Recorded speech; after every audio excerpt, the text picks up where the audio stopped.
It is Well, so it's good to see your voice and see your smile. Oh, thank you so much. It's equally great to see you as well. It is an absolute honor. Let me introduce you properly as you deserve. Raynard Jackson is a Republican political consultant, lobbyist, and radio host who has served on the presidential campaigns of George H.W. Bush and George W. Bush. He is a native of St. Louis, Missouri, and is one of the most sought after conservative speakers in America. Raynard has worked on numerous Republican U.S. Senate gubernatorial and congressional political campaigns. He is the president of and CEO of Raynard Jackson and Associates, a lobbying firm right here in Washington, D.C.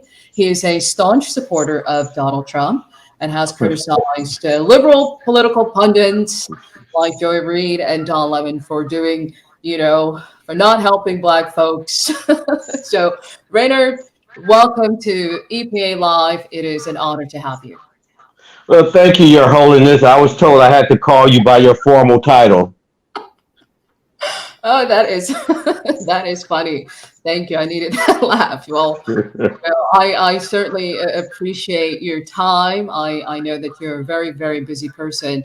But I thought, there's nobody I'd rather talk to about what is happening in the country as far as this unprecedented move to indict a former sitting president. So I thought, you know what? Let's talk about it. And, let's start with the video. Let me see here.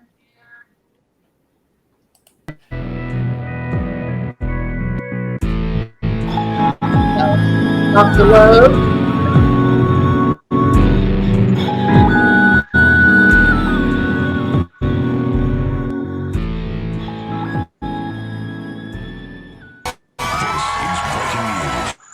In a remarkable chapter of American history, for the first time, a former president faced a judge in a criminal courtroom on charges he broke the law, and it happened right here in New York City. Former President Trump pleads not guilty to 34 counts of falsifying business records related to hush money payments. The photograph is stark and historic as we look at it. Donald Trump. That's a man who looks like a defendant. The former president, I've seen that face not many times. He looks somber. President Trump is joining some of the most incredible people in history being arrested today. Nelson Mandela was arrested, served time in prison. Jesus was arrested. Donald Trump didn't even have to come to New York. He could have done the whole arraignment at the crib. Because apparently they gave him the option to be arraigned over Zoom. And the media, what they do, they play right along with it, giving us wall-to-wall coverage, even when there was absolutely nothing to talk about. I will turn to you and show you. He'll be coming out the side door of Trump Tower there. So there is a sense of anticipation that his movement is coming. You can see some of the traffic heading northbound there, and I'm not sure, I can't remember off the top of my head if Fifth Avenue is one way, right? It's northbound, I think, to go south. Goes south. So that's not Fifth Avenue. I checked Waze just before we came in. So I'm going to stop it there so we can, kind of, as you can see, it seems as if the media is really, really excited about the opportunity to highlight the president, who's been in the media for such a, before his presidency, he is really the media darling. But what do you think, looking at the spectacle in front of us as a nation? What are some of the implications of a sitting president being indicted? Zero. Okay. Read my lips. Zero. There is no implication whatsoever. I was once told that weak people take strong positions on weak issues. What you're saying is you're indicting a former president because in his accounting ledger, he put that $130,000 payment was for legal fees, and it was really a NDA, non-disclosure agreement, to hush up an alleged marital infidelity. That's what, and now then you bump it to the level of a felony because I have a degree in tax accounting. There is no way I would lose my CPA license if I misclassified a legal expense as a marketing expense or a automobile expense as a airline expense. Wouldn't happen. Wouldn't happen.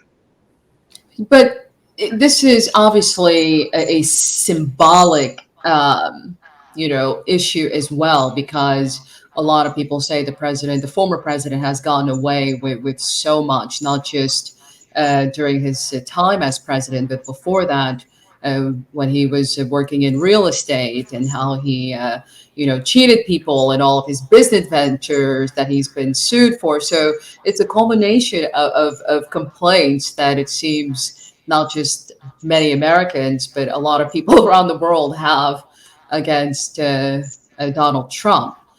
So, there are ramifications. People want to see. I mean, just like you saw, uh, all the media hounding. They want a story, and so. But Trump isn't really fully embraced by the Republican Party. I know that you embrace Trump, but when you look at other Republican pundits, they seem to suggest that his time is better spent at Mar-a-Lago and away from politics. What are your thoughts on that? Yeah, but see, you drank the Kool-Aid, Mon Chitty, or more. You are turning this into a partisan. Do you realize a lot of American citizens who are not Republican support Trump, not because they like the drama that surrounds him, but as I wrote in my column this week, Trump represents the proletariat, the average working American, black, white, Democrat, Republican, versus the global elite, Klaus Schwab at the World Economic Forum, George Soros, Bill Gates. They want to have a one world government where these elitist billionaires dictate to the rest of the world, the proletariat, what they can and can't do. You think I'm making this up? Look no further than 2 years ago when these same global elites told us we couldn't leave our house, we could go to the liquor store, but we couldn't go to church. We couldn't get on an airplane unless we proved that we took the shot. And if you don't take the shot, you're going to be ostracized from global society. That's what Trump represents, and that's why Trump ended up winning the presidency in 2016 in spite of his personal foibles. But has he reached the end of the road now? Has he reached the point of no return with this indictment? Because this is just one of many. This isn't going to end here. They'll come after him for his attempts to, mess with the elections and in Georgia. So there are other things coming down the pike. Well, you're too young to remember this, but you remember the horror movie series Godzilla, I think back in the 70s. So obviously you weren't on Earth at that point. But the more Godzilla touched the power lines, the stronger he got. And he became uncontrollable. And that's what the Democrats are doing to Trump. If you go back to 2015 and 16, as he was running for president, the more the establishment attacked him, the stronger his polling numbers got. And so everyone, even Democrats, admit that this New York case with Alvin Bragg is political malpractice. They admit that. So the more these cases are thrown at him and the Democrats continue to overreach, the stronger Donald Trump is going to get. And I'm telling you, do not sleep on his candidacy for presidency all over again, because he got a great shot of being elected president again November of next year. Trust me on that. Do you think this indictment will boost his chances? Or Oh, without question. I don't believe in polls. All the campaigns I work on, I keep up with polls because I do a lot of media, so I need to be up on what's going on. But if you look at his polling numbers since the indictment, his numbers have skyrocketed. His fundraising has skyrocketed.